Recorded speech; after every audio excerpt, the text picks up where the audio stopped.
Senior Labour figures say the Commons Speaker Michael Martin has become the victim of a vendetta following more newspaper revolutions about his expenses. The latest reports focused on allowance claims he's made for his home in Glasgow. He's said to have received £75,000 over the past 6 years, even though he doesn't have a mortgage on the property. John Sparks reports. Order. The Prime Minister is here. Order. I'm giving a ruling here, and it's an important point. Michael Martin MP doing his job, keeping order in the Commons. Yet the pointed questions, the allegations now getting harder to control for the Speaker of the House, the man who ordered a root and branch review into MPs' allowances just 3 weeks ago, subject to accusations of abusing the same privileges. Yesterday, Michael Martin's spokesman, Mike Grannett, quit his post after admitting the Speaker's office had misled journalists over £4,000 of taxi expenses. In December, Grannett released a statement saying the Speaker's wife, Mary, had used the taxis to fetch food for official functions and added that she'd been accompanied by an official.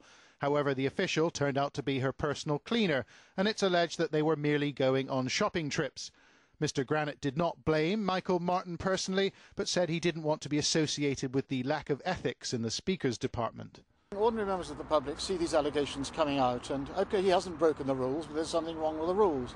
And people think, well, why should MPs get away with it? Why should one set of rules apply to the people they elect and another to every other citizen in the country?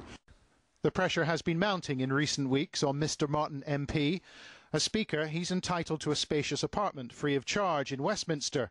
He uses a privately operated limousine service instead of the government's own fleet of more economical vehicles.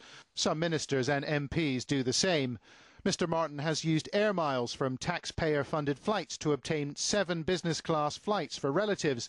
The Parliamentary Standards Commissioner is investigating that now. He arrives at his home in Glasgow knowing that he's been able to claim £75,000 in housing subsidies over the last 6 years, despite the fact that he owns it outright. And then there's the £20,000 of taxpayers' money he spent on lawyers to fend off media criticism. Michael Martin left his home in Scotland without commenting today, yet he enjoys strong support in parts of the Labour Party. There's a lot of smear and innuendo, and I think this is just part of a continuing campaign by some privately school-educated Oxbridge people who write in the right-wing newspaper south of the border, who have been attacking him right from the very start. They didn't want someone from a working-class background to go to one of the highest offices in the land.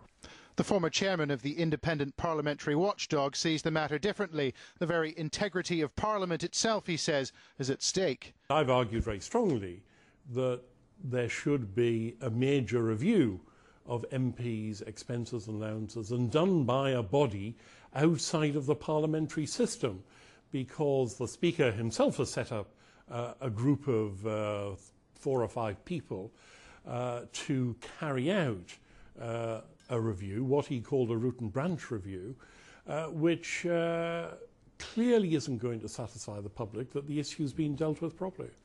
The Speaker's flat at Westminster, one of the great perks of the job. How long Mr Martin MP will stay in it, an altogether different matter, however.